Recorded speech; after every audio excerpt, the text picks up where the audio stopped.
That's why I said I'm ready for whatever you got. Welcome to the first edition of the Biased Bettors podcast. This group of collective, including Biased Dudley,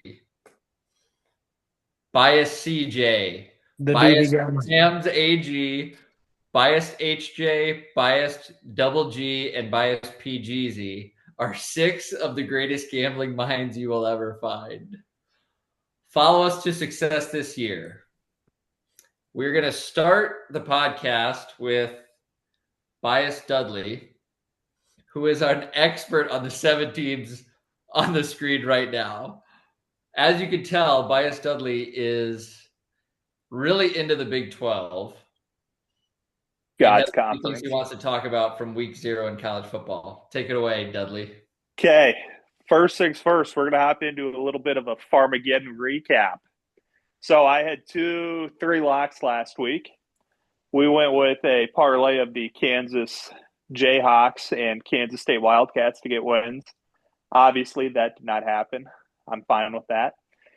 We took the under on the Iowa State and Kansas State game under 49.5. That was as big of a lock as he could have ever had. Never a doubt.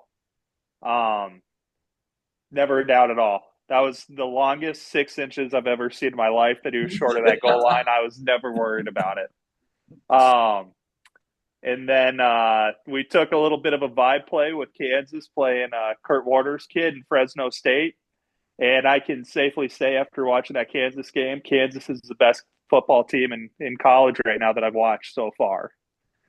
I've not seen that many great football games, obviously. Is Jaden Daniels is that the quarterback? Jalen Daniels. Jalen, he's like a seventh year.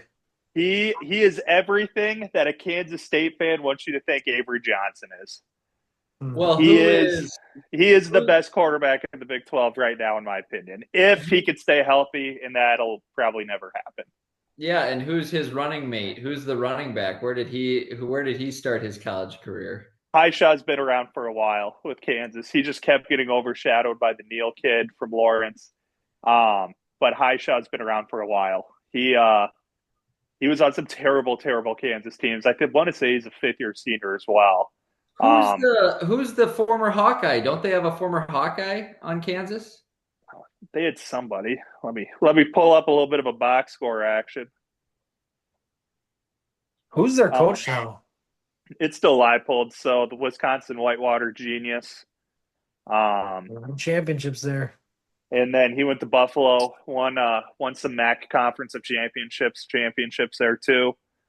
Let me find some Kansas. Is he the one you were tweeting about, the KU coach? What was I tweeting out about? In your preseason locks, you said that they finally found their guy. No. I will get into that in a second because my whale of the century was not of the week, the century. The century. I thought it was an absolute lock, and I've been constipated since Saturday at about 2:30. I had Kansas State absolutely locked in my preseason poll or in my preseason bets to get over 8.5 wins. I thought that was going to be just a sure thing. And I'm very scared that Matt Campbell just completely broke the Kansas State football program. That was awful. That was like watching Iowa for the last 5 years is what Iowa State just did to Kansas State. Kansas State had zero reason to lose that game, lost it. And now you've got death threats getting thrown at the Edwards kid from K-State fans because he buffed the punt and wouldn't come back in. He said he's hurt. I don't know. And then, Matt Campbell just dominated Avery Johnson so many times that his dad ended up beating the shit out of his other kid out in the parking lot after the game. I thought the vibes would be immaculate in Manhattan, and listening to some reaction stuff today while in the office doing some work, and I can successfully say their season ended before Kansas has even kicked off. That is unbelievable. Maybe Avery Johnson's dad beating is it Avery Johnson? Yeah. beating the shit out of his brother. Maybe that might get them over the 8.5 hump. Unconfirmed, I believe Avery Johnson's brother yelled at the sky, quote, "Why does Matt Campbell own this property program?" And then Avery Johnson's dad beat him up. Jack Trice Mafia on Twitter had that. I don't know how confirmed that would be, but So it did why? happen. So you bet Kansas State as an Iowa State faithful? I did. Matt Campbell has dominated Chris Kleiman, the Tavern Hawk from Waterloo, and I thought it would take them going to Ireland overseas to give them a shot at winning this game. And about halfway through the fourth quarter, I could just see it in Avery Johnson's eyes that he was completely shook. I thought Matt Wells, they have the old Texas Tech coach right now as their offensive coordinator. That was a disaster. This was his first game calling plays for K-State. Okay, but Iowa State also let up a few deep balls. So the back end needs to figure it out when you're up by double digits. I know. I'm saying Iowa State should be very happy that they won this game. K-State did not play fantastic. Iowa State did play good. If you want to talk about the back end, that was the best that run defense has looked in ages. They finally had healthy linebackers. They're not playing walk-ons from 8-man football schools. Mike, are you talking Mike Rose right now? No, Mike Rose graduated 30 years ago. That was the best 30 years ago. Caleb Bacon, the Lake Mills product, was fantastic. That was his first game healthy. He played his freshman year at Iowa State, was an all-conference player. And then you know what you do with all your all-conference returning starting linebackers? You put him in on punt team. And Iowa State put him in on punt team against North Dakota in the first game last year. Non-contact ACL tear. And the snowball got rolling from there. And Iowa State was playing walk-ons from Kingsley by about game 4. So definitely take us kind of into nice. your whale of the week, because little preview, our next betting expert has the South Dakota State Jackrabbits on his list of teams, but he's kind of an expert of all FBS schools. So take us into your whale of the week, Evan, because Iowa State is up against a formidable FBS foe this week. FCS, Paul. PGZ. You dumb idiot. Are we sure? I would love some more Kansas State football talk. Can we continue with that, please? Anyway, I am not comfortable in 8.5 anymore. But okay, moving on to my locks this week are, if it loads here. So Utah minus 6.5. They travel to UCLA. There will be way more Utah fans there. Utah is going to be 10 times better than they were last year. I have them losing to Texas Tech in the Big 12 championship game. They have that New Mexico kid as their new quarterback this year. Basically, they're just a better version of Iowa. Insane defense and somewhat of an offense. So that'll be kind of interesting to see what happens there. But I think they'll demolish the Iamaleava guy from Tennessee. So that should be pretty cool to see. So I have that locked in for my lock of the week. My whale play, and me and Winkle kind of get a little at each other here. So I have Iowa State locked up over 14.5. USD is terrible. This is not a good team. This team, I think they would be pretty darn thrilled if they made the playoffs this year in the FCS, looking at what they have here. So I know I can't see Wink, in the Zoom right now. He's probably rolling his eyes. So USD is returning right now. Quarterback Aiden Bauman, the statue, Iowa State transfer. And then also Charles Pierre Jr., their running back that led the team in rushing last year. And that is it. They had everybody on the O-line transfer out other than right guard Adrian Hawkins, who was not very good. Defensively, the whole front seven transferred out. They're returning Nate Ewell, a weak linebacker that was second on the team in tackles. Outside of that, they got nobody coming back. Okay, Wink, are we talking personnel or are we talking some hard out of some FCS guys here? What's going on? Some people think too much on the personnel. They forget about the heart that these guys got. FCS, they are grinders. Also, just because they transfer out doesn't mean they can't backfill them back in, Evan. They can't. It literally means they can't backfill them back. Who are they backfilling with? Oh, Do you want me to tell you who they're backfilling with? No, I don't care about it because they got Aiden Bauman at the helm. Yeah, okay. Is that the quarterback? Aiden Bauman is the quarterback, yes. He's up for Walter Payton, which is basically the Heisman for FCS.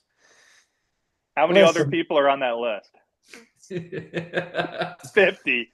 I tell if you have a heartbeat and don't play at Cedar Falls, you're on that list. You could throw Rocco Becht down there. He ain't winning anything. Wait, so Iowa State plays FCS USD or FBS USD? FCS. Okay. Here's the thing. Yes, they got a lot of movement on their players this year, but you're betting against a Missouri Valley team, a top Missouri Valley team, number 3 or 4 in the FCS preseason poll. Every time North Dakota State, South Dakota State, a top Missouri Valley team goes and plays an FBS team, you just don't want to play them because we got some Iowa Hawkeye fans here. Yeah, we've been there, Wink. I get it. South Dakota State should have beat Minnesota, a good Minnesota team. I know those were years ago, but they always play teams close. I'm not saying USC is going to win. They're not going to win. But Iowa State's offense is not that good. USC's got a new coach. They're going to come out firing, and they got a good quarterback. What makes you scared about Iowa State's offense against a bunch of bounce down Power 5 guys?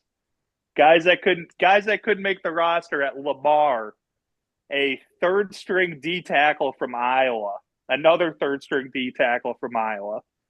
Iowa State moved the ball at will in the second half against Kansas State. That is the best Big 12 defense. Well, behind Utah. One of the top Big 12 defenses. Ran the ball at will with O-linemen 24 points? Are we just box score watching or are we getting locked in here? Tell me why. If you can only score 24 points, it's hard to cover 14 and a half. Hard to cover 15 they're not and a half. going to. I don't see. It's going to be 72 and sunny in Ames. Well, if the grass will be mowed, I'll be able to see the paint on the sidelines. It'll be something different that we didn't see in Ireland. If you're moving the ball at will, you'd score more than 24 points. If you move the ball at will against any team, you should score more than 24 points. I'm starting to like the whale play. I'm starting to like the whale play. So here's a statistic. Here's a statistic. Iowa State final 4 drives. They hit 92% of the total yardage they had possible, their final 4 drives. That's moving the ball at will. Oh, there's only 4 drives in football. Yeah, the final 4. There's 9 drives. It was a monsoon. Are we watching the game? No, I didn't watch the game. Okay. There we go. All right, Connor. Just a second to wrap it up. On top of it, they have all of these interchanges and players, but they also have a brand new head coach because their head coach left very late in the year because he saw how bare the cupboard was. They have a brand new offensive coordinator. They have a brand new defensive coordinator. A lot of good things. You're basically going to break in a brand new FCS team at a top 25 ranked Big 12 school that has already played a game that, for the most part, the film is out on Iowa State. So it's not like they're going to be really holding a whole lot against to save stuff for Iowa. I just don't know how USC even scores 10. I'm not saying Iowa State's putting up 50. I'm saying Iowa State will put up 31. It's a 31-10 game. You're covering that pretty darn easy. I like the whale play. I rest. You didn't have me convinced to lick. I rest. Good win for the Cyclone program, eh? Speaking of FCS they were playing Albany. FBS, is Buffalo an FCS school or are they an FBS school? They're FBS. Okay. Well, that's who the Gophers have Thursday night. How do you see that one going, Winkleman? My lock of the week is the under of that game. They played Buffalo a few years ago, under hit. They lost to Bowling Green. They just don't play these first games. They don't win them by a lot, and they what's conference is Buffalo in? Is it the MAC? No. Yeah. Yeah. Listen, the MAC's a tough conference. You don't want to play MAC teams. But the Gophers, I am 20 units in on the over of their wins this year. There's a lot of talk about Drake Lindsay, the new quarterback, following Brosmer, but it takes a little while to get used to things. PJ Fleck is notorious on 3rd and 10 to run the ball. You Iowa boys understand it, but Minnesota does it as well. So it's not going to be a high scoring game. I think they win and Buffalo's defense is good. They actually have a great D line and a stud linebacker. Pretty sure they went 1-2 in the entire nation last year in tackles. Graduated the number 1 tackler in the nation. Now they got the number 2 guy back. But yeah, it'll be like a 44 and 24, a half, Wink. You like the under. like the under, I think a 24-10 game. Are you putting anything on the game of the year in week 1, Ohio State against Texas? Everybody has had to have seen the stats. What is it? Freshman quarterbacks are 0-18 when playing. Was it the number 1 team in the nation? Did anybody see that? No. Sounds legit, though. We don't. Yeah. You have social media? I got social. I'll pull it up here. I like Texas. I love Texas. Okay, so you're on Texas as well. I don't know why they are underdogs here other than they're going on the road. Arch Manning, they didn't just rush him into anything. I think the Mannings obviously knew what he was getting into and had some time to develop there. Here it is. 0-18, record of quarterbacks making first start against number 1 team in the last 20 years. I sit by an Ohio State guy at work, and he's very nervous. He doesn't think it's going to go well on Saturday. And that's, I think, the other advantage to Texas. That is not a night game. That's like the noon kickoff. 11, yep. Central. The lead into the game of the week, Iowa State, South Dakota on Fox. On Fox. Hopefully you don't have YouTube TV and you can watch it. Tough. No, Ohio State, they're going to be good. They got the best player in the nation, Jeremiah Smith, but Texas, literally, you'd look at both those teams and it's just watch warmups, and I'm sure they're all NFL players. So it's comes down to the coaching a little bit, and then I think the quarterbacks and Arch Manning's better than Julian Sand. I think that's just me assuming a freshman quarterback's just going to get eaten alive by the mammoths of Texas, but I'm he's all not over a freshman. Texas. This is his first start, but he's not a freshman. He's isn't he a redshirt freshman? I don't know. I just know that he's been in the program. Yeah, I don't know. I know it was a fairly close quarterback battle between him and Lincoln Kienholz from Pierre, South Dakota, but I watched him play last year and he wasn't very impressive, so I just don't think it's going to be – I don't think he's going to wow us. He's going to have the first game nerves, and Sarkisian, he said something where they've been building it up for this year, so I think they're going to just run, for lack of a better word, run train on the Buckeyes. Well, Bias Better Hannah's not here right now, but her lock of the week is Texas money line. She's following the Longhorns this year, and she really likes Arch Manning to go into Columbus and get a W. I mean, we all know Ryan Day. His teams usually show up pretty well at big noon games at home. He's never lost one of those before. So I could definitely see Texas doing it. And then Arizona State, Indiana both play this week. Here's one little tidbit. I thought I might catch Bias Hannah off guard a little bit. ASU opened as a huge favorite, but the line is moving against the Sun Devils. So the lines are. Who do they got?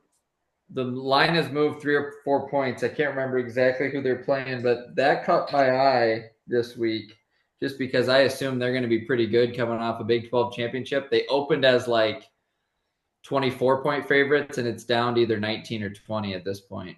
I'm pretty sure their coach doesn't sleep either. Northern Arizona. Yeah, NAU, yep. The Jacks. Also, one more thing on the Ohio State while it's on my mind. 10.5 is their over/under win total for the year. They're going to lose week 1. Penn State's going to beat them, and then they play Oregon and Iowa. Um, it's the under on that. Michigan. That's my way exactly. That is my whale that's my whale future of the year is Ohio State. They got to go 11-1 to hit, and they ain't going 11-1. Anyways, that was on my mind. I had to say it. All right, AG, you've been kind of quiet. You've got quite the spread of ball clubs there. Let's hear your early season predictions. Well, we'll just start with college slate here, I guess, so forth. Iowa, 40-point favorites almost. I believe it will probably get up to 40. It started at 32.5. Now it's moved up to 38.5. I will be taking whoever they're playing against at 38.5. I don't even know who it is, but I know there's a new Albany. quarterback or something, but You that's Albany. not going to really matter much, so forth. But Does Iowa even score 40 themselves to well, cover that? I they thought did they got a new last year. OC. I don't know. This quarterback played FCS. It's going to be a step up, even playing against an FCS team. But it's just, I don't think he'll be able to handle it very good. He's only scored 3 points in Kinnick before, so we'll see how he does this time around. Hopefully better, but Aren't they doing an air raid type offense now with the new OC? no. No. We got a new Iowa, not to speak for your team, AG, but Iowa got a new offensive coordinator last year, and the longer he was with Kirk Ferentz, the worse his offense got. He was pretty good at the beginning of the year, and it just degraded from there. It's probably the quarterback play that had to do with that. Oh, I So don't I'll have a be lot of taking confidence in your Jackrabbit coming over. Albany in that one at 38.5 currently, but I think it'll keep going up. So What's your final score in that game? 35-0? That's what you don't I've like. been looking at all the charts. It's just all the sucker money coming in on the Hawks. They don't know what's going on. So I would definitely go with Albany there. I don't know. Final score will probably be 34-15 or something weird like that. Iowa's defensive line isn't as good as years past, so if Albany can establish any sort of run game, it'll be a short possession game. They had it was Higgins there last year and the other linebacker. Yeah. Oh yeah, they got to cover up some tackles now or make up for some tackles lost. Is Shire starting at linebacker? Do you have any idea? No. The Iowa Hawkeye depth chart's about the most inaccurate thing you could find on the internet. I saw he's a local kid. Interesting. All right, I'll move on then to my next team, Boston College. I'm choosing to follow them because Dylan Longerin, he was a quarterback at Alabama and now has transferred to Boston College to take over for Castellanos. Smart. He runs a little bit more of a Bill O'Brien system, so I think they're going to possess the ball a little bit better this year than last year. And they will go. Do you have some affinity for Bill O'Brien? They of will the go teams over we picked their to follow, wins. why do you want to follow Boston College? Bill O'Brien's a good football coach. Coaches football the correct way. So they will go over the wins, and this game I would pick the under once the lines come out. So. And why haven't the lines come out on that BC Fordham game? I don't know. They got to have people that want to bet on it for them to put a line out is the issue. I think Vegas is scared to get taken to the cleaners because we've got a lot of people following bias. Ramsey.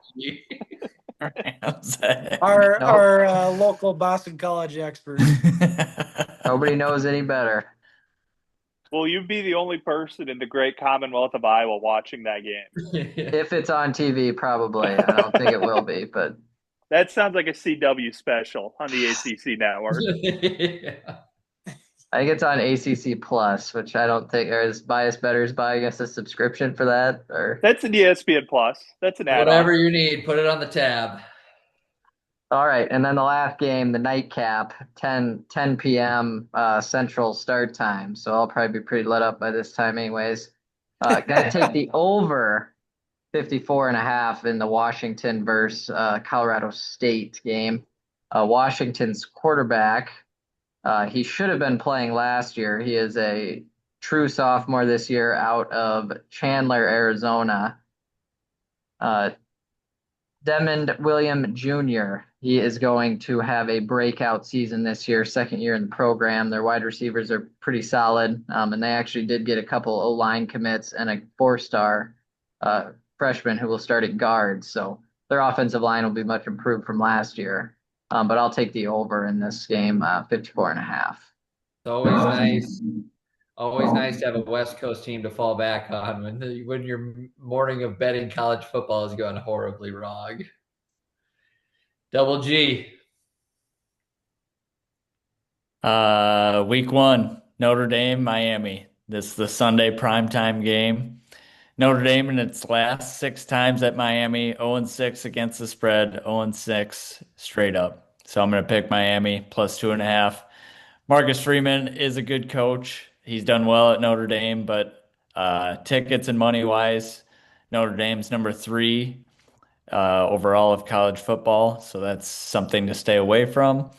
They're also, like Winkleman said earlier, starting a redshirt freshman quarterback on the road in his first start. Don't like that.